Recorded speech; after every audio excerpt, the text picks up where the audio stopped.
Voilà, bonjour à tous. Bienvenue à l'Église en Action. Est-ce qu'on peut prendre un petit temps avant de commencer pour se saluer? Est-ce qu'on peut chacun dire bonjour à celui qui est à notre droite, à notre gauche, derrière? Salut, salut, ça va? Salut.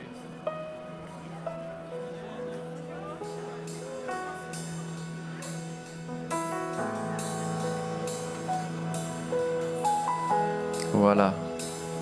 On est plus à l'aise comme ça. On a salué ceux qui étaient avec nous et on est content de passer ces temps ensemble. Donc, bienvenue à l'Église en Action. L'Église en Action, c'est une église qui a pour mission, qui se donne pour mission d'aller, de vivre et de transmettre l'amour de Dieu. Et c'est ce qu'on veut vivre ce matin au travers de ce culte, au travers de ce temps de célébration. Alors soyez les bienvenus, sentez-vous à l'aise et on va laisser toute la place à l'équipe de louanges qui va nous conduire au travers de chants, au travers de louanges dans la présence de Dieu. Les chants et la louange nous permettent d'adresser à Dieu, pas seulement par des mots, mais par nos chants aussi, ce qu'on ressent pour lui, notre amour pour lui. Alors on va le faire ce matin avec l'équipe de louanges.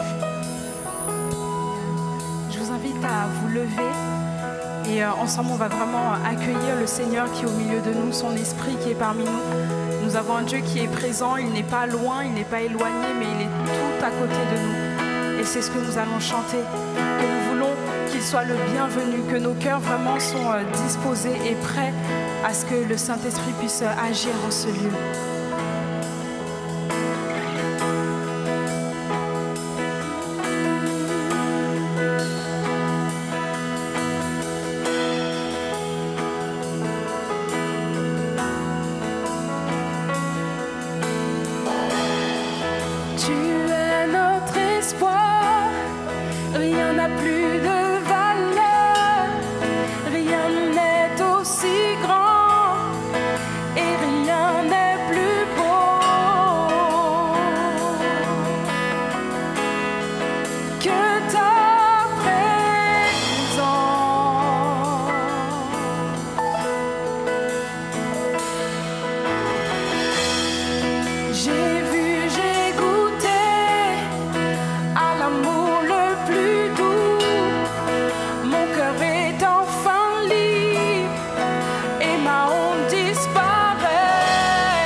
Ta présence.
sensibles à ta présence, que nous vivions les merveilles de ta bonté, que nous soyons plus sensibles à ta présence, que nous vivions les merveilles de ta bonté, que nous soyons plus sensibles à ta présence, que nous vivions les merveilles de ta bonté, que nous soyons plus sensibles à ta présence, que nous vivions les merveilles de ta bonté, que nous soyons plus sensibles à ta présence, que nous vivions les merveilles de ta bonté, que nous soyons plus sensibles à ta présence, que nous vivions les merveilles de ta bonté.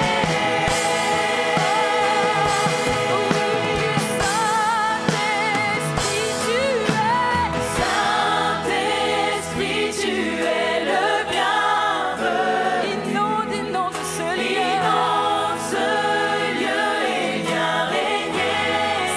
Seigneur, nos cœurs soupirent après ta gloire. Viens nous saisir par ta présence. Seigneur, Saint-Esprit, tu es le bienvenu. Inonde ce lieu et viens régner ici. Seigneur, nos cœurs soupirent après ta gloire. Viens nous saisir par ta présence, Seigneur. Saisir par ta présence, par ta présence. Viens nous remplir par ta présence, Seigneur.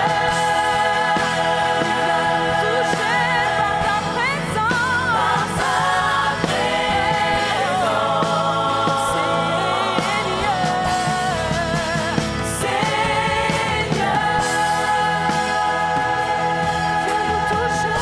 ta présence, Saint-Esprit, tu es le bienvenu. Inonde ce lieu et viens régner ici. Seigneur, nos cœurs soupirent après ta gloire. Oh, viens nous saisir par ta présence, Seigneur. Par ta présence, par ta présence.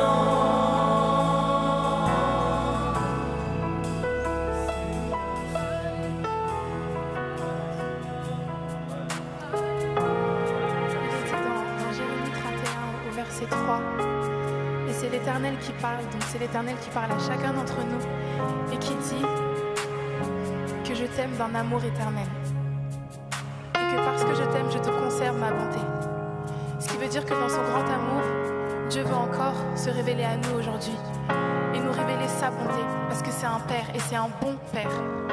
Ce n'est pas un père fêtard, c'est un bon Père. Et qui que tu sois aujourd'hui, que tu crois en Jésus, que tu ne crois pas, que tu te sois éloigné ou pas, sache qu'il t'aime et qu'il veut encore te remplir de son amour.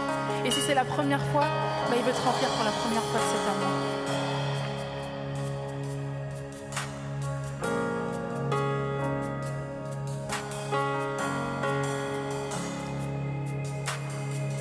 Personne peut m'aimer d'un amour si grand. Où irais-je loin de toi? Rien ne peut me séparer de ton âme. Je n'ai pas besoin de trophée pour te rendre fier. Personne ne peut m'aimer d'un amour si grand. Malgré la tempête, je ne coulerai pas. J'entends ta voix qui m'appelle au-delà des eaux pour me consoler. Tu traverserais les mers pour me secourir. Oui, tu es là, tu es toujours près de moi. Ah, car tu es. J'irai, tu me suffis. Ah, oui, tu es. J'irai, tu me suffis. Je serai comblé En toutes circonstances. car tu es. J'irai, tu me suffis. Tu me suffis, tu me suffis. Tu me suffis. Ah, Tu me suffis. tu me suffis, Tu me suffis. Jésus, Tu me suffis. Je ne veux pas oublier ton amour pour moi en haut de la montagne. Mes yeux s'ouvrent et je vois tellement plus clair. Quand la nuit tombe, tu restes à mes côtés. non, je n'oublierai pas ton amour pour moi. En le disant j'irai. Tu me suffis. Tu me suffis. Tu es j'irai. Tu me suffis. Tu me suffis. Je serai comblé. En toutes circonstances. Et j'irai. Tu me suffis. Tu me suffis. Yes. Tu me suffis. Tu me suffis. Oh, oh, oh. Tu me suffis. Tu me suffis. Tu me suffis. Tu me suffis. Je sais que tu m'aimes et que tu m'as choisi. Je sais qui je suis, ce que tu m'as promis. Et je sais que tu m'aimes. Ton amour est si grand. Ça me suffit. Oh, je sais que tu m'aimes. Et que tu m'as choisi. Tu m'as choisi. Je sais qui je suis en Je toi. sais qui je suis. Ce que tu m'as promis. Oui, je sais que tu m'aimes, Seigneur. que tu m'aimes. Et ton amour est si grand pour moi. amour est si Et grand. ça me suffit. Ça me suffit. Oh, je sais, oui, je sais, je déclare que tu m'aimes, Seigneur. que tu m'aimes. Et que tu m'as choisi. Et que tu m'as Dans le ventre de choisi. ma mère, je sais qui je suis. Ce que tu m'as promis. Ce que tu m'as Tes promesses sont promis. oui et amen pour Je moi. sais que tu m'aimes. Et ton amour est si grand. Ça me suffit. Ça me suffit. Oh, et ça me suffit. Ça me suffit. Oui, je sais que ça me suffit. Ça me suffit. Ça me suffit.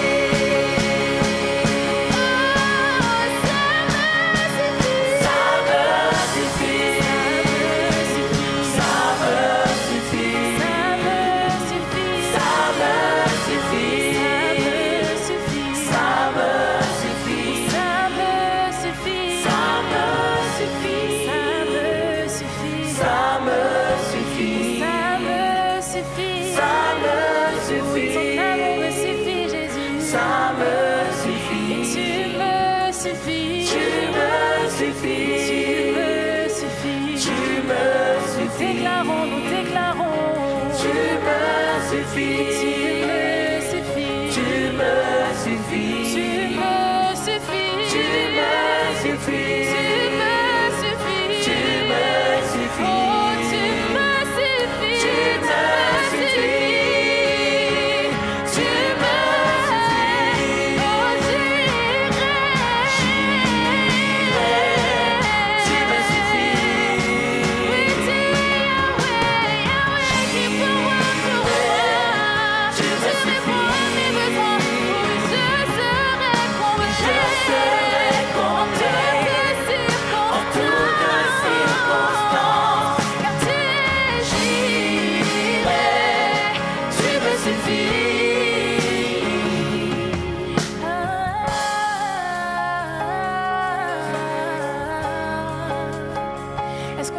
élever des chants de louange à l'Éternel.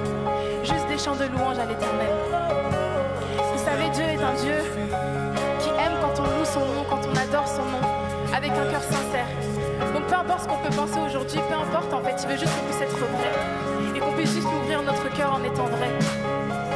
Et lui, dans son grand amour, il vient nous trouver là où on se trouve, là où on est en fait. Peu importe ce qu'on ressent, il vient nous trouver avec son amour. Dans notre authenticité, il vient nous trouver dans son amour. Et il nous fait comprendre ceci. Que si les fleurs de la vallée rayonnent de splendeur, sache qu'il prendra soin de toi. Oui, il prendra soin de toi. Si les oiseaux dans le ciel ont de quoi s'abriter, sache qu'il t'aime bien plus encore. Oui, il t'aime bien plus encore. Si les fleurs de la vallée Rayonne de splendeur, sache qu'il prendra soin de oui, il prendra soin de toi. Si les oiseaux dans le ciel rayonnent de quoi s'abriter, sache qu'il t'aime bien plus encore. oui, il t'aime. Oui, il t'aime bien Si plus les fleurs de la vallée rayonnent, sache qu'il prendra soin de toi. Oui, il prendra soin de toi.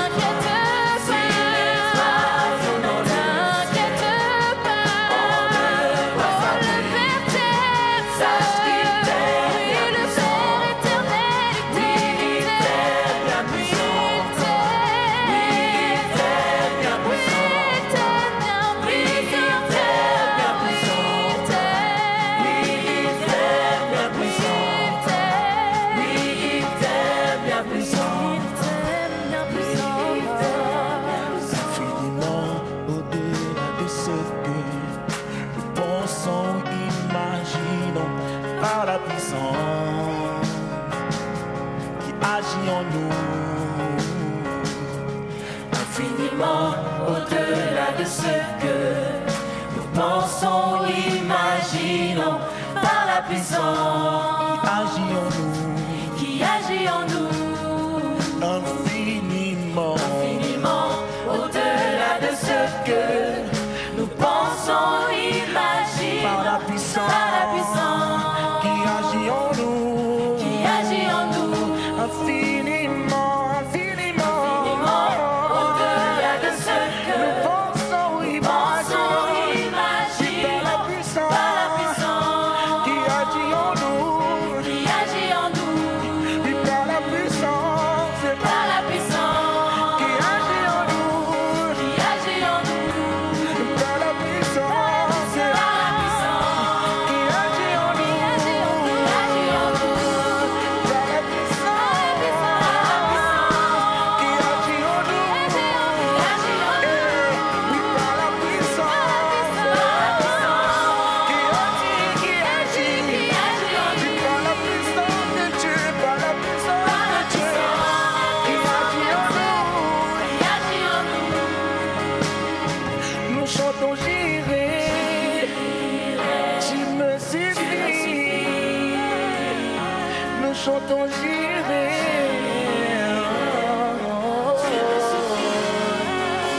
Je serai comblé pour toutes les situations de ma vie. Le nom de Jésus, le nom de Jésus. Et on va juste dire ceci, Jésus, tu me suffis. Jésus, tu me suffis. Jésus, tu me suffis. Jésus, tu me suffis. Je serai comblé. En toutes C'est dur de le croire. circonstances. Proclamons-le ensemble. Jésus, tu me suffis. Juste une dernière fois, juste les voix. Jésus, tu me suffis. Jésus, tu me suffis. Alléluia. Jésus, tu tu me suffis. Je serai comblé en toutes circonstances. Parce que Jésus, tu me suffis.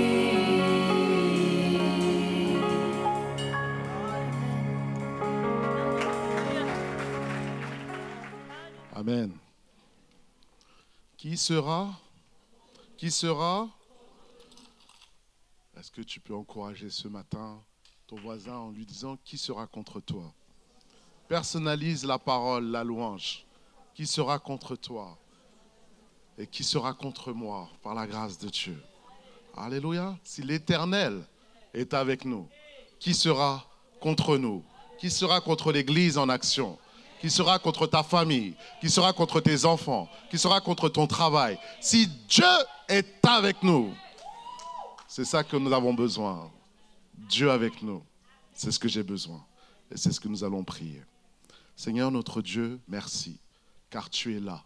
Et tu veux faire du bien à ton peuple. Tu veux bénir tes enfants. Tu veux bénir ton Église. Seigneur, aide-moi. J'ai besoin de ton Saint-Esprit.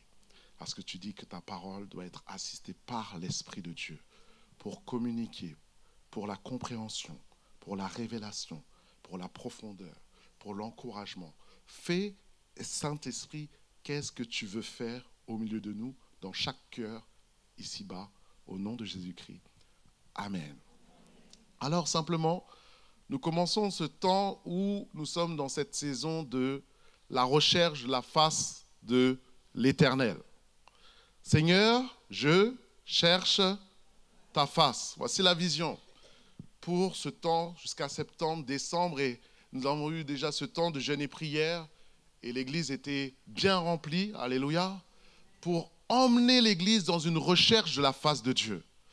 Car il y a une recherche individuelle, il y a une recherche familiale, mais il y a une recherche collective aussi. Et on a vu certains qui ont cherché Dieu personnellement, des binômes de prière se sont mis en place pour jeûner personnellement pour l'Église et nous sentons que nous sommes dans une saison particulière. Alléluia. Et nous l'avons vu pendant ces 3 jours, ces temps que nous avons passés, que l'Esprit de Dieu a agi, que l'Esprit de Dieu a béni. Et il y a eu même une ivresse de joie, une action de l'Esprit où les frères et sœurs sont venus danser sur cette estrade. Même le pasteur. Hein? Qui était là? Hein? Une ivresse de joie qui a été communiquée. Et c'est la joie de Dieu et c'est l'ivresse de Dieu, c'est la joie du Saint-Esprit qui s'est manifestée. Alors simplement, moi j'aimerais commencer une série qui va être entrecoupée sur l'Ézéchiel. Et le titre de mon message, c'est « Les révélations prophétiques d'Ézéchiel ». Alors, je t'invite que nous puissions lire Ézéchiel chapitre 1, car nous voyons dans la parole qu'il y a différents types de prophètes. Il y a le ministère prophétique, mais dans le ministère prophétique, il y a encore différents styles de prophètes. Et ce qui nous enseigne le prophétique, c'est la parole. C'est la parole qui doit nous pousser, nous encourager dans une visitation dans les choses de Dieu. Et nous voyons que dans la parole, il y a tout ce que nous avons besoin pour rechercher l'équipement spirituel pour accomplir la volonté de Dieu dans ta vie. Je n'ai pas entendu ton Amen. Je n'ai pas entendu ton Amen. Ah, ça c'est mieux. Alors on va lire Ézéchiel chapitre 1. Est-ce que tu y es? Verset 1.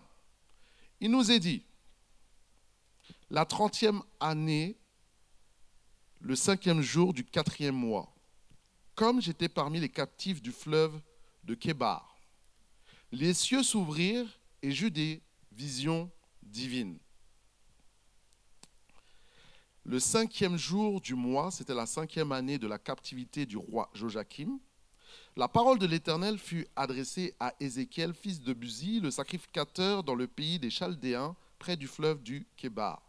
Et c'est là que la main de l'Éternel fut sur lui.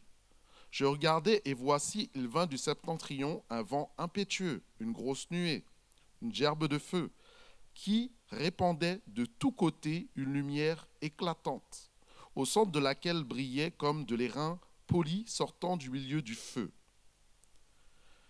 Nous descendons au verset 26.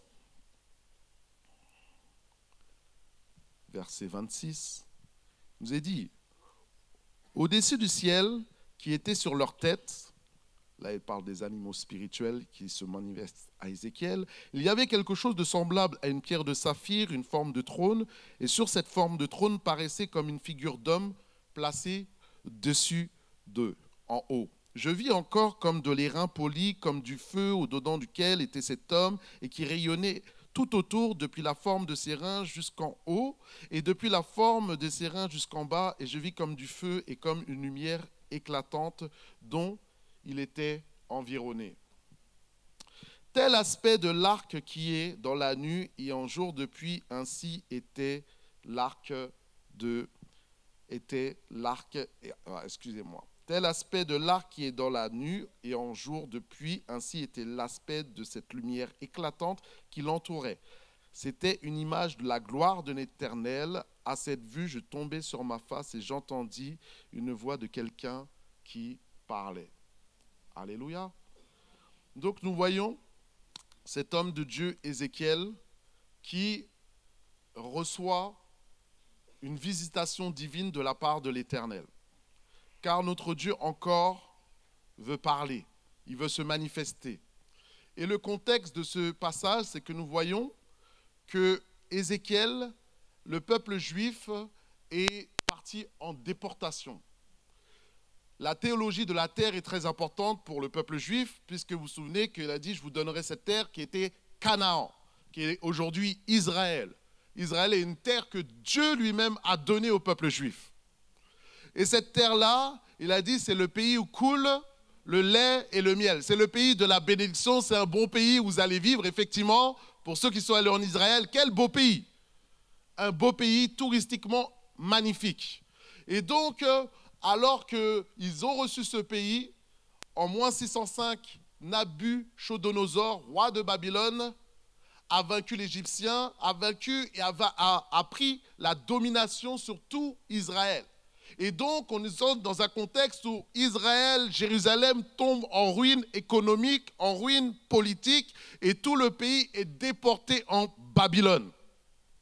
Et nous voyons que le trésor du palais est pris. C'est le peuple de Dieu est dépouillé, en fait. Et Joachim, qui a 18 ans, qui était le roi de cette époque-là, lui aussi est amené captif. Parce que nous voyons ce texte dans 2 Rois 24. Vous pourrez voir. Et simplement, pourquoi ces choses, cette déportation s'est passée? Nous revenons à Moïse.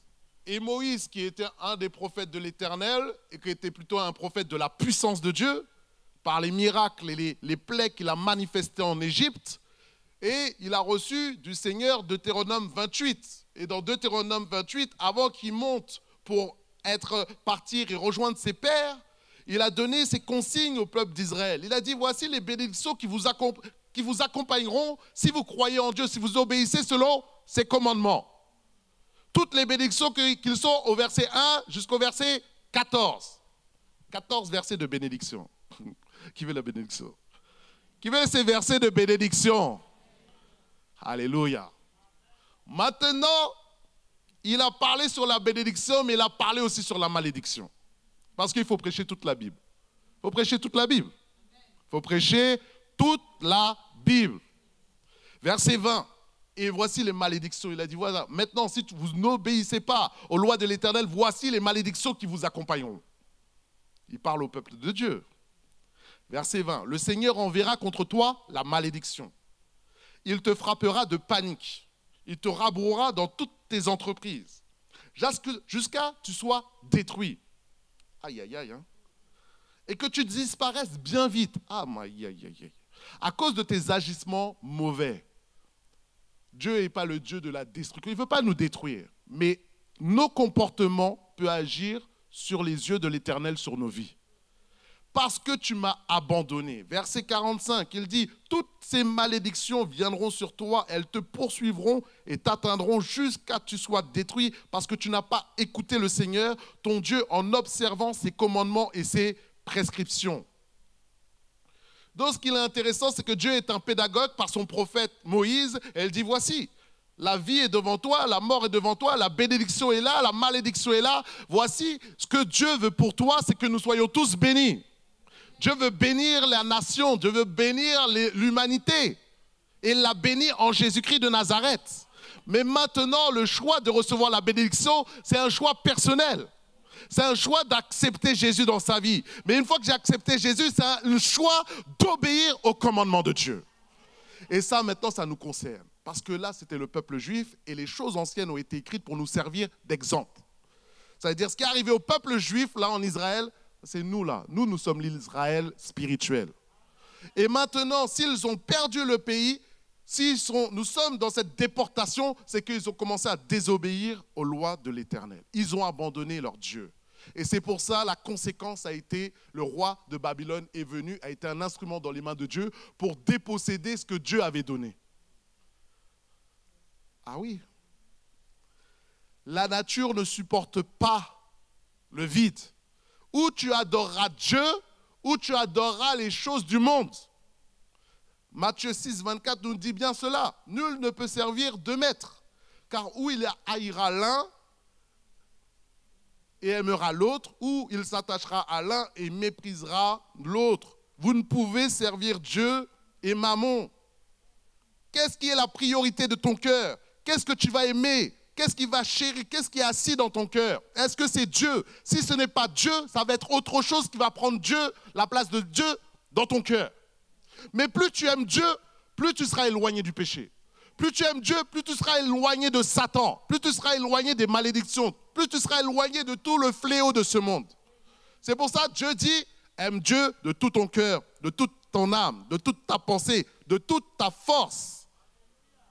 Et aime ton prochain comme toi-même. À partir de ces deux versets, tu accomplis toute la loi et les prophètes. J'ai dit toute la loi et les prophètes. Ça, c'est quelque chose, hein? Tu as raté une occasion de dire Amen. Je te donne une autre chance, dis Amen.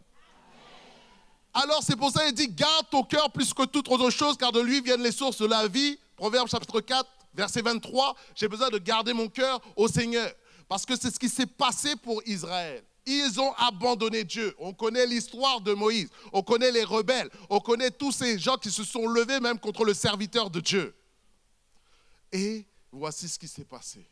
Le diable vient, Jean 10, 10, voler. Le voleur ne vient que pour dérober, égorger et détruire. Donc, la question que je te pose, puisque ça représente une réalité spirituelle qui est nos vies, nous sommes maintenant la Jérusalem, nous sommes Israël, nous sommes le temple du Saint-Esprit. Donc l'Israël est maintenant spirituel, vous êtes Israël, nous sommes des Juifs spirituellement. Nous sommes circoncis, non physiquement, mais maintenant du cœur. Alléluia. Nous sommes les fils d'Abraham. Nous faisons partie de l'alliance, le Dieu d'Abraham, de Jacob, d'Isaac. Nous sommes cette descendance-là. Mais nous voyons maintenant que le Dieu qui est sur ton cœur, quel est le Dieu qui est dans ton cœur? Qui domine, qui est assis? Celui qui était assis, c'était Joachim. Joachim représente Jésus. Et le diable est venu prendre Joachim pour le déporter. La volonté du diable, c'est retirer Jésus dans ton cœur. Le déposséder de ton trône. Et lui, Jésus est un gentleman. Il ne force pas, il te laisse le choix. Qui domine ton cœur? Est-ce que ça va être le roi de Babylone ou ça va être le roi d'Israël? C'est ce que nous avons besoin. Il dit, le diable vient pour voler et détruire toutes tes richesses, tes biens matériels, c'est-à-dire ta maison, ta voiture, ton salaire. Tout ce que tu as aujourd'hui, c'est la grâce de Dieu. Tout ce que tu as aujourd'hui, c'est la grâce de Dieu. Si tu es habillé, c'est la grâce de Dieu. Si tu es venu ici, c'est la grâce de Dieu. Ce que le diable veut maintenant, c'est voler ça. Il veut toucher les finances. Il veut retirer toute la bénédiction du trésor du temple que tu as reçu, que tu as accumulé pour donner des offrandes, de l'adoration, de la louange au Seigneur. Des richesses physiques, mais aussi des richesses spirituelles. Parce que la plus grande des richesses que Dieu met dans ton cœur, il a dit que Jésus est le prince de la paix. Donc quand il est assis dans ton cœur, il met la paix. Le signe de la présence de Dieu. C'est le signe de la présence, la paix de Dieu qui vient, qui surpasse toute intelligence et qui est là. Mais le diable veut retirer ta paix.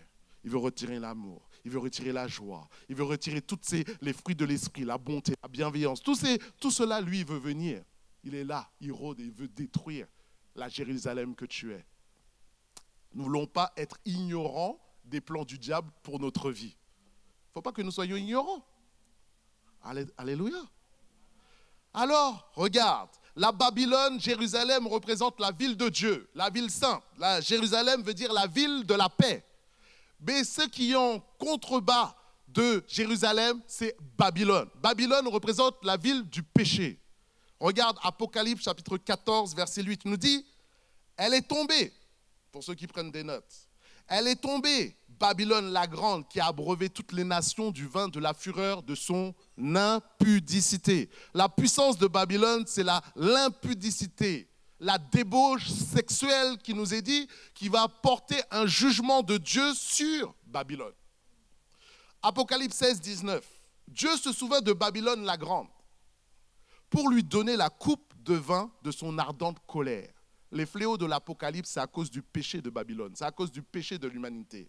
De la même manière que Dieu a détruit la terre par la mer, il a détruit par les océans. Pourquoi? Parce qu'il a dit, voici le péché est monté, trop de péché. Donc je fais une chose nouvelle, le déluge. Prophète de justice, Noé, a parlé, a prêché avant que le déluge arrive. C'est des choses qui sont en train d'arriver aujourd'hui. Le déluge spirituel va arriver aussi. Jésus va venir, il va prendre son église. Que nous soyons prêts par la grâce de Dieu. Que nous soyons prêts personnellement. L'enlèvement sera individuel. L'enlèvement, c'est toi avec Jésus. Hein? Ah, on a intérêt à être là-dedans. Hein? Alléluia.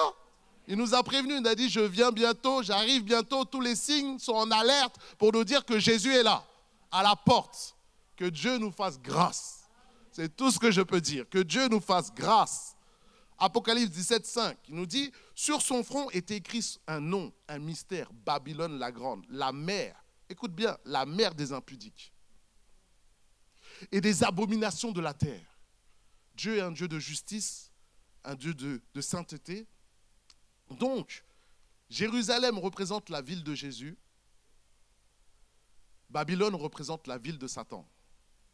Jérusalem représente la ville de la paix, Babylone représente la ville du désordre. Jérusalem représente la ville de la sainteté, de la pureté de Dieu. Babylone représente la ville du péché, de l'impudicité. Jérusalem représente la ville de la liberté en Jésus. Là où est le Seigneur est là. Est là. Babylone représente la ville de l'esclavage, sous l'emprise de Satan. L'emprise de liens, l'emprise de démons, l'emprise de péché, de lesquels on n'arrive pas à se débarrasser. C'est comme ça que le diable agit et a servi les hommes. Il nous est dit, la ville, Jérusalem est une ville qui va descendre du ciel. Dans l'Apocalypse, ça veut dire qu'il y a une Jérusalem dans le ciel. Alléluia. Comme le tabernacle. Dieu a dit à Moïse, fais comme tu vois. Dans le ciel, il y a un tabernacle céleste. Et il a fait. De la même manière, cela est une représentation de ce que Dieu va faire dans la fin des temps. La Jérusalem céleste va descendre du ciel. Et Dieu sera au milieu de nous. Et nous serons avec lui. Et ça sera notre roi. Babylone, par contre, c'est la ville qui est précipitée. Est-ce que tu veux être Babylone ou tu veux être Jérusalem? Là, c'est notre choix maintenant dans nos vies. Qu'est-ce qui va dominer? Est-ce que c'est le roi de ce monde ou c'est le roi du ciel? Que le Seigneur puisse dominer sur nos vies. Que Jésus-Christ soit assis sur le trône de notre cœur, sur le trône de nos pensées, sur le trône de nos actions, sur le trône de nos services. Que Jérusalem, qu'il soit là, que nous soyons des gens de paix, des gens de joie, des gens d'amour, des gens qui apportent la paix autour de nous. Ça soit dans l'église, dans la famille, nous sommes des ambassadeurs du ciel sur terre. J'ai dit des ambassadeurs du ciel sur terre. Alors, voici, alors que je gérais une église, il y avait une sœur qui s'était convertie. Et alors elle s'est convertie avec son mari. Et alors qu'elle s'est convertie, ils commençaient à servir le Seigneur, à être engagés. Et au bout d'un certain temps, ils ont commencé à délaisser l'église, délaisser le service, abandonner pour des choses qui sont arrivées. Et je l'ai encouragée à revenir à l'église. À sœur, j'ai dit, mais non, il faut que tu viennes, il faut que... Une sœur qui qui recevait des paroles de Dieu, une sœur qui recevait des visions. Dieu lui a parlé clairement, visité par le Saint-Esprit. C'est pour ça, ça ne nous empêche pas de retourner dans le monde. Hein. C'est des dons. C'est des dons. C'est le fruit qui est le plus important que les dons. Les fruits sont plus importants que les dons. C'est très important ça. Et alors qu'elle était là, elle reçoit une prophétie. Et la prophétie m'a interpellé parce que ça disait « Parce que tu as péché, parce que tu m'as abandonné ». Elle avait délaissé la voie de Dieu. Elle a commencé à avoir des pensées de divorce, des pensées de séparation, des pensées d'adultère. Et alors Dieu lui a dit « Oui, maintenant, parce que tu m'as abandonné, voici la conséquence, le vent va souffler sur ta vie. Le vent va souffler, il va avoir des difficultés, mais si tu te repens, je rétablirai ta vie, je te restaurerai. » Et effectivement, ce qui s'est passé alors qu'elle est venue à l'église, elle revenait après longtemps. Et ce qui s'est passé par la suite, on n'a vu que des problèmes financiers. Tel point qu'ils ont dû laisser leur logement, changer d'appartement. Cette tempête a commencé à se manifester. Ce que ça nous a fait comprendre, ce qui nous fait comprendre, c'est que quand nous sommes en Christ, il y a des conséquences de nos actions. Il y a des conséquences. Dieu regarde tout ce que nous faisons. Il regarde les pensées les plus profondes de nos cœurs. Il regarde chaque action que nos bouches nous faisons, que ce soit ici, que ce soit à la maison. Et il y a des conséquences. C'est pour cela, par la grâce de Dieu, que nous puissions fermer les portes au péché, fermer les portes à l'abandon, fermer les portes au roi de Babylone. Parce que lui, il rôde comme un lion rugissant, sachant, cherchant qui il dévorera. C'est ce que la Bible nous dit. C'est ce que la Bible nous dit. Donc la Bible nous prévient, la Bible est pédagogique. Dans le monde spirituel, quand si tes yeux s'ouvrent, tu verras les démons, tu verras les anges, tu verras Jésus, tu verras le diable. Parce que le monde spirituel est plus vrai que le monde que tu vois là. Tu vois le PowerPoint là, Dieu est plus vrai que le PowerPoint que tu vois là. Mais ça se saisit par la foi. Ça se saisit par les yeux spirituels. Alors c'est pour ça que Jésus a dit, Jean 10, 10, « Je suis venu afin que mes brebis aient la vie. » Et qu'il est la vie en abondance. Dieu nous appelle à la bénédiction, Dieu nous appelle à l'épanouissement en abondance. Et il nous dit encore, 1 Pierre, chapitre 2, verset 9, « Vous, au contraire, vous êtes une race élue, un sacerdoce royal, une nation sainte, un peuple acquis, afin que vous annonciez, pourquoi, regarde, pourquoi, afin que vous annonciez les vertus de celui qui vous a appelé des ténèbres à son admirable lumière. Est-ce qu'il y a quelqu'un qui a quitté les ténèbres ici? Est-ce qu'il y a quelqu'un qui a quitté, qui est dans l'admirable lumière de Jésus-Christ? Alors maintenant, nous sommes appelés à annoncer les vertus de Jésus-Christ. Où tu vas, partout où Dieu t'emmène, tu dois répandre la gloire de Dieu sur ta vie. Tu dois répandre la lumière de Dieu sur ta vie. Tu dois répandre la bénédiction de Dieu sur ta vie. Il faut que quand on te voit, on pense paix. Quand on te voit, on pense amour. Quand on te voit, on pense vie. Quand on te voit, on voit Dieu. On voit Jésus. Alors, continuons. Qui est Ézéchiel? Je reviens à Ézéchiel. Donc, il est exilé en 597 avant Jésus-Christ. Et donc, la Bible nous dit qu'il est fils de Buzi. Buzi était un sacrificateur, était un prêtre, donc il a vu son père souffrir. Pourquoi? Parce que le temple est très important pour le peuple juif, c'était le lieu de l'adoration, c'était le lieu de la gloire de Dieu, c'était le lieu des sacrifices et des offrandes. Ils ont perdu le temple qui a été détruit et ils se sont retrouvés là, il a vu la souffrance de son père. Et lui-même, dans cette situation, il est aussi de la tribu de Lévi. La tribu de Lévi est une tribu très importante, particulière, parce qu'elle a été mise à part pour le service de Dieu. Dans cette tribu de Lévi est sorti Aaron, souverain sacrificateur, et est sorti Moïse. Alléluia. Et donc, lui, Ézéchiel fait partie de cette lignée-là, du rang lévitique. Et nous voyons qu'il exerce son ministère, lui, à Babylone, son ministère prophétique, à Babylone, pendant que Jérémie observe son ministère à Jérusalem. On voit ces deux prophètes qui exécutent leur ministère dans le même temps, dans les mêmes circonstances. Alors, que veut dire le nom Ézéchiel? Qu'est-ce que veut dire Ézéchiel? Ézéchiel veut dire celui qui contemple la gloire de Dieu. Celui qui contemple la gloire de Dieu. Alors, nous avons chanté l'adoration, la louange. Tu es glorieux, tu es honneur à toi, louange à toi. La présence de Dieu s'est manifestée dans ce lieu.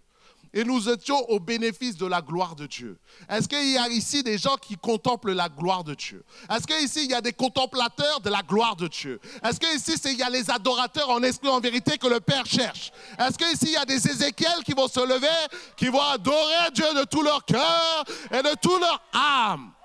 C'est ce que Dieu cherche. Voici ce que dit le Père. C'est ce que le Père cherche, les adorateurs. Le Père cherche les Ézéchiel. Le Père cherche les contemplateurs de la gloire de Dieu. Pas pour mon voisin, pas pour moi, mais pour lui. Pour lui. Et c'est comme ça que nous l'honorons. Nous le glorifions. Soyons des Ézéchiel. Dis à ton voisin, je veux être un Ézéchiel. Je veux être un Ézéchiel. Toi et toi. Alors nous remercions Dieu pour tous les busy. Qu'est-ce que sont les busy? C'est les gens qui ont servi Dieu avant nous. C'est les papas, ton papa qui était chrétien, ta maman qui était chrétienne, que tu as vu prier, qui a prié pour toi. Nous sommes au bénéfice des prières de nos aînés. Alléluia. De prières des mamans, des papas. C'est une grâce. Quand une maman vient me voir, elle me dit, ah, mon ado est dur, c'est compliqué. Je dis souvent, la plus belle chose, le plus beau témoignage qu'on peut avoir, qu'un ado peut avoir, c'est une maman chrétienne. Une maman qui prie pour son enfant. Tu ne sais pas la puissance de tes prières. Comment ça le garde, ça le protège. Maman, continue à prier. Papa, continue à prier. Continue à persévérer dans le lieu secret. Parce que se passe des choses. Moi-même, quand j'ai donné ma vie à Jésus, personne ne m'a pas dit, il faut que tu acceptes Jésus dans ta vie. Je ne sais pas pourquoi ils ne m'ont pas dit ça. On ne m'a jamais dit ça. Mais à un moment donné, moi, dans mon cœur, j'ai senti le besoin, il faut que j'aille à l'église. Je me suis levé, j'ai dit, il faut que j'aille à l'église. Et j'ai cherché mon église, une église là où j'allais grandir. Et alors que je suis allé dans cette église-là, hein, comme je dis, il fallait répondre, les jeunes, les chrétiens à cette époque, ils aiment bien prendre la main. Hein. Mais quand tu es quelqu'un, tu es du monde, tu n'as pas l'habitude de prendre les gens dans... hein? Tu comprends ce que je veux dire? Et alors on vient, on est en train d'adorer Dieu et tout ça, en se tenant la main, et tout d'un coup, hein, je sens la présence de Dieu qui descend. L'amour de Dieu qui descend, le ciel qui s'ouvre sur ma vie, convaincu de l'amour de Dieu. Et quand l'amour de Dieu descend, qu'est-ce que tu ressens? Hein? Qu'est-ce qui se passe? Qu'est-ce qui se passe? La joie et les larmes. Les larmes de l'amour de Dieu, les larmes de la vie de Dieu. Et ouais, j'ai dit non, mais quand même, il y a du monde, on ne va pas pleurer. Hein, on est des hommes. Ah, les frères. Il n'y a pas de frères, d'accord. Ah, on est des hommes, on ne pleure pas en public. Hein? Ah non, l'amour était trop fort. L'amour est descendu, les larmes sont tombées. La présence de Dieu est descendue sur moi. La vie de Dieu, la joie de Dieu est descendue. L'amour surnaturel de l'Éternel. Et jusqu'à aujourd'hui, jusqu'à ce jour, je n'ai jamais abandonné la main de Dieu. J'ai persévéré, continué. Et cette expérience surnaturelle, je l'ai vécue. On ne peut pas me expliquer ceci, cela. Je peux t'assurer que Dieu existe. J'ai dit Dieu existe. Dieu est réel. Alléluia. Alors c'est pour ça que nous sommes bénis maintenant de toutes les prières. Tous ceux qui prient pour les uns, pour les autres. Une sœur me disait dimanche dernier, pasteur, tous les jours je prie pour vous. J'ai dit, waouh, merci. Waouh, combien de prières pour soutenir les serviteurs de Dieu chaque jour, qui nous permettent de pouvoir faire le ministère. Alors on vous remercie, parce que les choses les plus précieuses que vous pouvez faire pour nous, c'est prier pour les serviteurs. Continuez à prier pour nous. Parce que c'est comme cela que nous pourrons continuer à vous encourager, à prier et à faire l'œuvre que Dieu nous demande de faire. Amen. Nous continuons la manifestation de la révélation. Deuxième partie. La manifestation de la révélation, regarde comment Ézéchiel reçoit cette révélation. Il lui est dit, verset 1, que c'est la 30e année, le 5e jour et le 4e mois. La révélation se manifeste à un temps bien précis que l'Éternel a déterminé. Et si je la traduis aujourd'hui, je pourrais dire que c'est le 5 avril, moins 598 avant Jésus-Christ. Dieu est un Dieu précis. Alléluia. Et il reçoit, alors qu'il est dans la prêtrise, et que ils sont prêtres ou sacrificateurs de père en fils, cette fois, c'est l'appel prophétique qu'il reçoit Ézéchiel. Hein? Ce n'est pas lui qui s'est appelé, c'est Dieu qui l'a appelé. C'est très important, les appelés doivent être appelés par Dieu pour rentrer dans ce que le ministère prophétique qu'il avait reçu. Alors simplement, j'aimerais que tu te souviennes toi aussi, quand Dieu t'a appelé, quand Dieu t'a touché, quand tu as été touché par le Seigneur et que tu l'as reçu comme Seigneur et Sauveur, rappelle-toi de ce moment, marque cette date au fer rouge pour que le jour de ton anniversaire de la nouvelle naissance, tu puisses festoyer, tu puisses te réjouir, tu puisses voir les années que tu passes avec la grâce de Dieu. Encore l'appel de Dieu, des paroles prophétiques que tu as reçues sur ton appel, sur les choses que tu dois accomplir. Écris et note les paroles bien précises, avec la date, avec le jour, pour que tu puisses te souvenir de ce que Dieu a dit. Parce que si tu n'écris pas, tu peux oublier. Ou tu vas moins être précis dans ce que l'Éternel t'a dit. Ça aussi, c'est important. Alors, cela, pourquoi la parole prophétique est lâchée? Pour t'orienter, pour te conduire, pour te diriger, pour te montrer, pour que tu puisses te préparer. Alléluia. Et nous avons besoin encore de cette parole prophétique aujourd'hui. Deuxième point, sous-point, c'est que la révélation se manifeste dans un temps difficile. Le peuple a été vaincu. Le peuple est sous esclavage et a été déporté. Et dans une situation de chaos, dans une situation compliquée, c'est dans une situation hyper difficile que Dieu se révèle à son enfant. Ce que je veux te dire, c'est quelle que soit la situation, quel que soit le problème dans lequel tu es, quelle que soit la noirceur de tes ténèbres dans lesquelles tu es actuellement, Dieu peut se révéler dans cette situation. Et il peut te donner une parole précise pour que tu puisses sortir de là et que toi-même tu sois un instrument déclencheur, un Ézéchiel qui va libérer ta famille, qui va libérer tes amis, qui va être l'éclaireur de la puissance de Dieu. Vous savez, pour déplacer les montagnes, il faut une montagne. Pour régler les problèmes, il faut un problème. Et en fait, la Bible est un livre de problèmes qui ont été résolus par les enfants de Dieu. Alors nous sommes dans ces temps-là. Nous sommes dans ces temps de Covid, dans ces temps de guerre, dans des temps d'instabilité politique. Dans ces temps où pour même venir à l'église, c'est compliqué de faire l'essence. C'est dur maintenant. Mais le Seigneur est là et il a un plan, une solution pour nous. Regardez les problématiques que Israël a vécues. Dieu utilise des hommes et des femmes pour glorifier son nom. Ça, c'est une pensée très importante. Regardez, dans cette situation, Dieu élève Ézéchiel. Face à Madian, Dieu élève Gédéon. Face à l'Égypte et Pharaon, Dieu élève Moïse. Face à Goliath, Dieu élève David. Face au Baal, aux prophètes de Baal et d'Astarté, Dieu élève Élie. Face aux pharisiens, aux responsables religieux, Dieu élève Pierre et les apôtres. Face aux problèmes de l'humanité, Dieu élève Jésus-Christ. Face aux problèmes de l'Empire romain, Dieu élève Paul. Alléluia. Nous sommes dans ces temps problématiques. Ces temps problématiques qu'il y a autour de toi.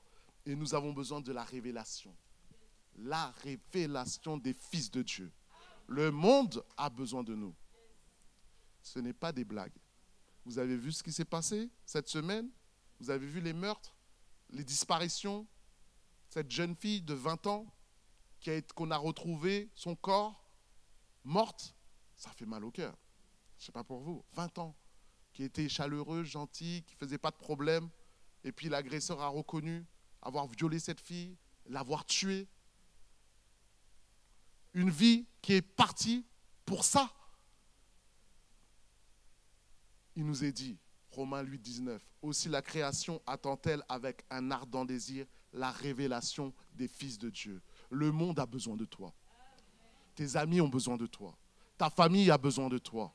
Les gens, tu ne sais pas ce que les gens vivent autour de toi. Beaucoup de dépression, beaucoup de suicides, beaucoup de pensées morbides. L'ennemi, il est là, il l'attaque férocement.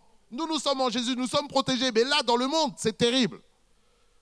Il y a des gens qui ont besoin de se lever pour parler, pour écouter, pour encourager, pour que si ces personnes meurent, des personnes mais qu'ils aient entendu Jésus, qu'ils ont accepté Jésus. Cette personne qui a tué cette femme, il est en prison, il a bousillé sa vie. Il a besoin d'entendre Jésus. Il a besoin de se repentir. Il va vivre toute sa vie avec ce fardeau d'avoir violé, d'avoir tué. Et on a besoin d'une armée qui se lève. Le monde a besoin, la France a besoin de nous, mon frère, ma soeur. Ce n'est pas des blagues, ce n'est pas des jeux. L'appel c'est pour bénir le peuple. L'appel, c'est pour bénir les autres. Les dons que tu as reçus, c'est pour faire le bien autour de toi. C'est juste être un instrument dans les mains de Dieu pour bénir les autres. Ce n'est pas pour notre gloire personnelle, c'est pour la gloire de Jésus-Christ de Nazareth. Afin que son nom soit élevé, glorifié, exalté au siècle des siècles à travers ta vie et dans ta génération. Dans ta génération. Dans ta génération. Car Jésus revient bientôt. Il revient bientôt. Il nous l'a dit. La révélation se manifeste en dehors du temple. Les Juifs étaient habitués à recevoir la présence de Dieu, la visitation de Dieu dans le temple. Mais nous voyons que loin du temple, dans un autre pays, Dieu parle.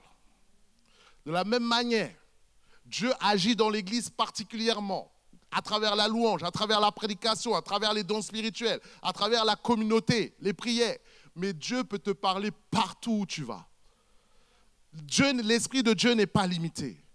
Tu peux recevoir une parole dans le métro, tu peux recevoir une parole dans le bus, tu peux être visité du Saint-Esprit au travail. Avec équilibre bientôt, bien sûr, mais l'Esprit de Dieu n'est pas limité. Pour t'utiliser, donner une parole de sagesse au travail, à quelqu'un qui a besoin, une parole prophétique. Dieu n'est pas limité et le Saint-Esprit ne veut pas se limiter. C'est nous qui limitons le Saint-Esprit. Le Saint-Esprit fait avec ce qu'on va lui donner. Mais il dit, ouvre ta bouche et je la remplirai. Ouvre ta bouche et je la remplirai.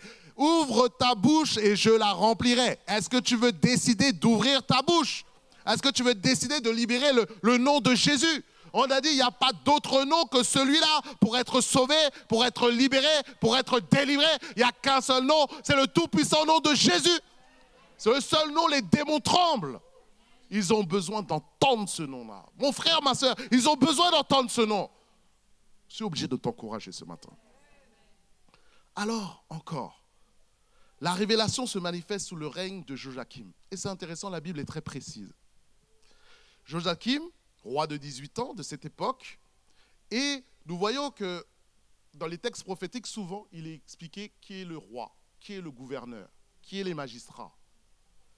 C'est pour nous dire aujourd'hui encore, près du fleuve Kébar, la parole de l'Éternel fut adressée à Ézéchiel et il lut les révélations du Seigneur, qu'aujourd'hui la parole t'est adressée aujourd'hui près du fleuve de la Seine, ce jour, le 30 octobre 2022, sous le règne d'Emmanuel Macron.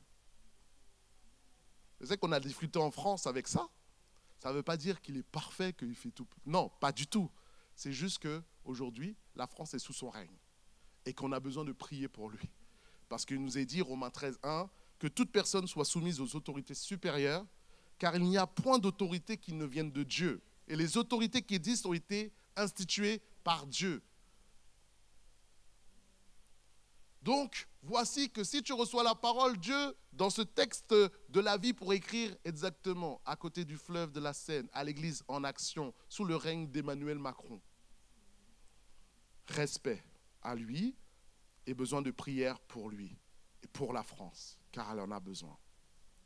Je continue avec la dernière partie, le bagage prophétique d'Ézéchiel. Comme j'ai dit, il y a un équipement spirituel qui est donné aux serviteurs de Dieu. Et voici, toujours dans Ézéchiel 1, que je t'encourage à relire chez toi, il nous est dit, verset 1, la première partie, c'est qu'il reçoit une ouverture céleste. Le ciel s'ouvrit. Alors, comment ça s'est manifesté? Ça ne nous est pas dit. Mais c'est que Dieu a décidé d'une manière surnaturelle d'ouvrir le ciel sur ses enfants, d'ouvrir le ciel sur son enfant. Ésaïe 66, verset 1 nous dit, ainsi parle l'Éternel, le ciel est mon trône, la terre est mon marchepied. Quelle maison pourriez-vous me bâtir? Et quel lieu me donneriez-vous pour demeure? À chaque fois que tu vois le ciel, dis-toi, Dieu est sur son trône. Moi, c'est là où je vais prier, dans le parc à côté de chez moi. Le ciel est ouvert. Je regarde le ciel. Et quand je parle, je crois que mes paroles vont directement au ciel. Parce que quand je vois le ciel, je vois la gloire de Dieu, la présence de Dieu. Je vois le trône de Dieu. Je saisis par la foi ces choses-là. Et là, notre sœur a eu cette vision avec ces anges qui étaient là. Tu es là, tu es assis, mais tu ne sais pas qu'il y a les anges qui sont là.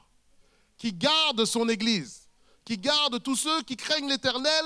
L'ange de l'Éternel est à côté de ceux qui le craignent. Il y a des anges autour de nous. Et il y a des anges sur ta vie qui te protègent, qui te gardent. Mais les yeux spirituels doivent s'ouvrir. Les yeux de la foi doivent s'ouvrir pour réaliser l'équipement spirituel, l'ouverture spirituelle. Et alors que nous avons passé des réunions on appelle ici des réunions de ciel ouvert. Qu'est-ce que c'est les réunions de ciel ouvert? C'est des réunions où on cherche la face de Dieu, on adore Dieu, on loue Dieu et on est dans la présence de Dieu. Je t'encourage à vivre ce ciel ouvert, c'est-à-dire chercher la face de l'Éternel.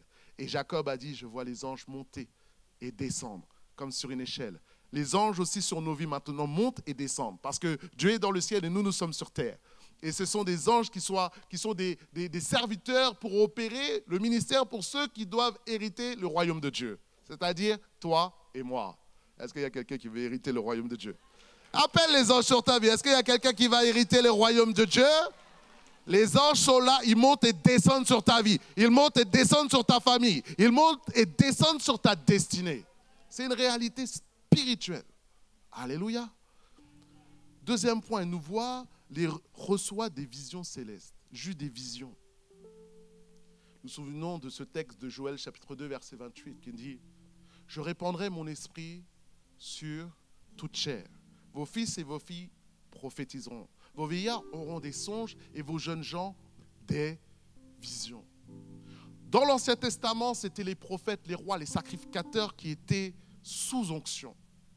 Mais aujourd'hui, maintenant, sous la nouvelle alliance, il a dit c'est toute la communauté qui est prophétique. Car le Saint-Esprit est descendu et il est disponible. Les visions sont disponibles, les songes sont disponibles, les prophéties sont disponibles, les dons spirituels sont disponibles pour que nous puissions être armés pour opérer dans le monde surnaturel. Et alors que nous avons la dernière réunion de jeunesse, l'avant-dernière, un jeune, on était là, à rechercher Dieu, à louer, à adorer Dieu. Alors qu'on adorait Dieu, un jeune me raconte après, « Ah, pasteur, j'étais là pendant la louange.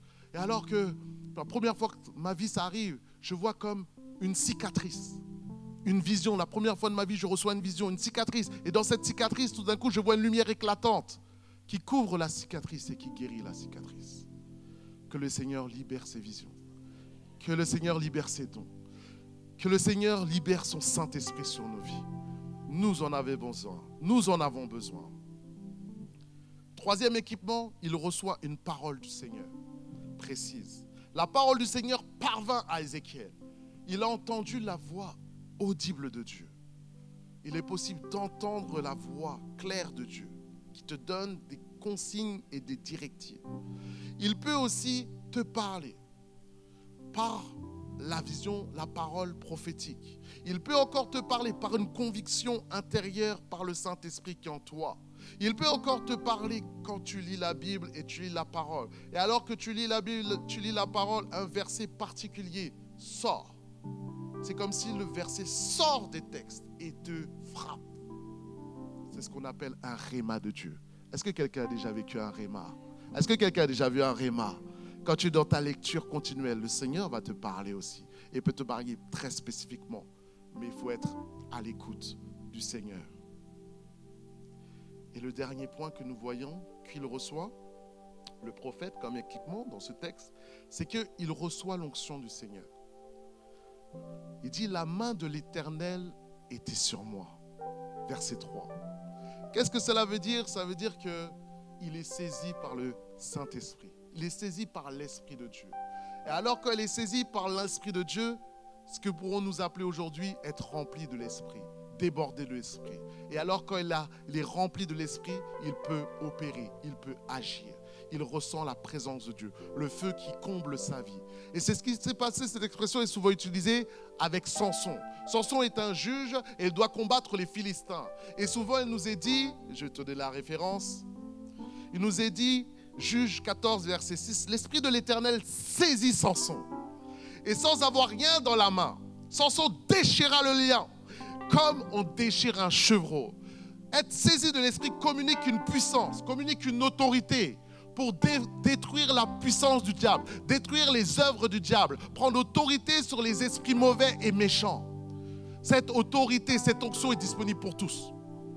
Elle est disponible pour tous. Cette onction est disponible pour tous par le baptême dans le Saint-Esprit. Nous voulons, nous désirons, les pasteurs désirent pour ce temps, cette vision d'appeler une communauté à se lever, une communauté à obéir, une communauté à être remplie du Saint-Esprit. Que Dieu fasse de l'Église en action une Église remplie de feu, remplie de foi, remplie de puissance, remplie d'onction, remplie de vie. Que le Saint-Esprit puisse venir et nous saisir. Et c'est ce qu'il veut faire, c'est ce qu'il désire. C'est pour ça que je finis avec ce verset. Éphésiens chapitre 5, verset 18 à 20, qui nous dit: ne vous enivrez pas de vin. C'est de la débauche, c'est Babylone. Soyez au contraire remplis du Saint-Esprit. Entretenez-vous par des psaumes, par des hymnes, par des cantiques spirituels, chantant et célébrant de tout votre cœur les louanges du Seigneur. Rendez continuellement grâce pour toutes choses à Dieu le Père au nom de notre Seigneur Jésus-Christ. Et c'est pour ça, Actes chapitre 2, verset 4, il dit: alors qu'ils cherchaient la face de Dieu, alors qu'ils cherchaient dans la chambre haute, ils furent tous remplis du Saint-Esprit. Ils étaient 120. Ils étaient tous remplis du Saint-Esprit et se mirent à parler en d'autres langues, selon que l'Esprit leur donnait de s'exprimer. Est-ce que nous pouvons nous lever? Nous allons prier. Nous allons nous lever et nous allons prier.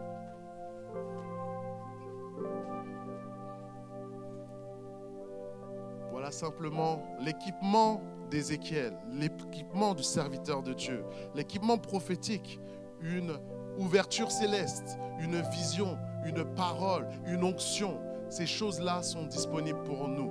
Est-ce que tu peux commencer à parler au Seigneur et commencer à demander au Seigneur: remplis-moi de ton esprit, communique-moi ces choses, communique-moi ces visions, communique-moi ces songes, communique-moi ces révélations, communique-moi l'équipement que j'ai besoin maintenant. Élève la voix et prions le Seigneur.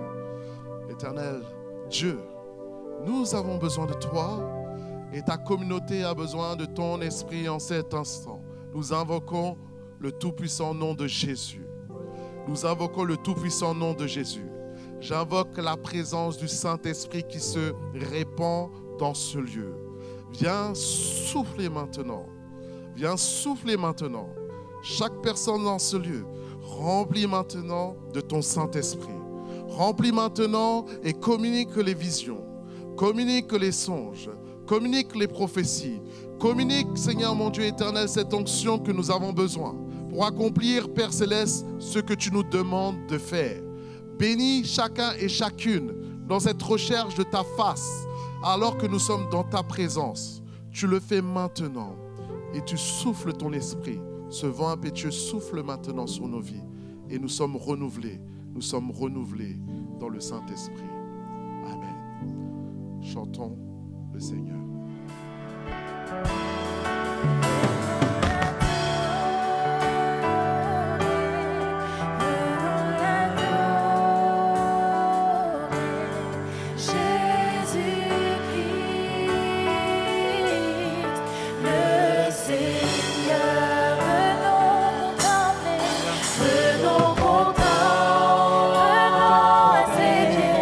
Venons à ses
lever tous ensemble.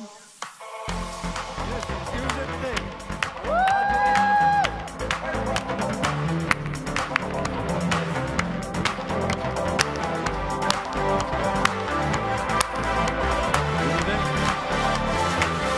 Je m'éveille car je sais qu'avec toi, tous mes rêves ont un sens. Je veux vivre ma vie pour toi.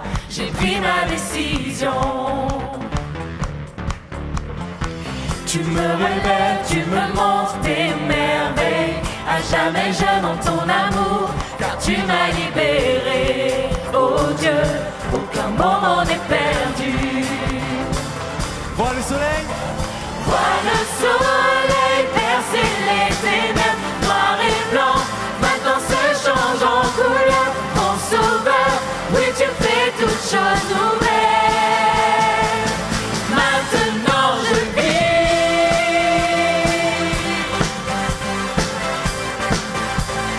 Maintenant je vis. Oh, oh, oh, oh. Tu quittes mes pas. Tu guides mes pas, tu es là près de moi. Ton amour m'a guéri. Il n'y a rien comme vivre avec toi. Cette vie que tu m'offres, je choisis. Vois le soleil. Vois le soleil percer les ténèbres, noir et blanc. Maintenant se change en couleur, mon sauveur. Oui, tu fais toutes choses nouvelles. Maintenant je vis.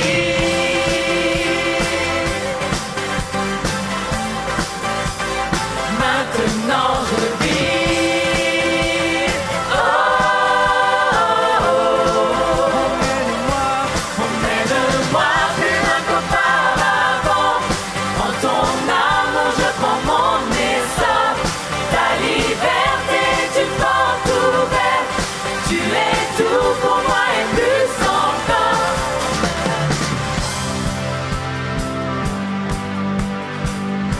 Alors vois le soleil se lever pour toi. Vois le soleil Percer les ténèbres, noir et blanc. Maintenant se change en couleur, mon sauveur. Oui, tu fais toutes choses nouvelles. Vois le soleil. Vois le soleil percer les ténèbres, noir et blanc. Maintenant se change en couleur, mon sauveur. Oui, tu fais toutes choses nouvelles. Maintenant je vis.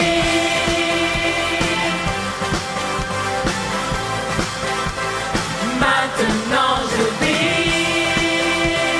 Oh, oh, oh. Emmène-moi plus loin qu'auparavant. En ton amour je prends mon essor. Ta liberté tu portes ouverte. Tu es tout pour moi et plus encore. Emmène-moi plus loin qu'auparavant. En ton amour je prends mon essor. Ta liberté tu portes ouverte. Tu es tout pour moi et plus encore. Plus encore. Plus encore. Plus encore. Plus encore.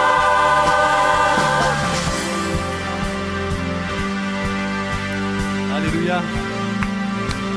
On reprend juste vous. Vois le soleil Percer les ténèbres, noir et blanc. maintenant se change en couleur. Mon sauveur, Tu fais il va faire toutes choses nouvelles. Amen, proclame-le. Vois le soleil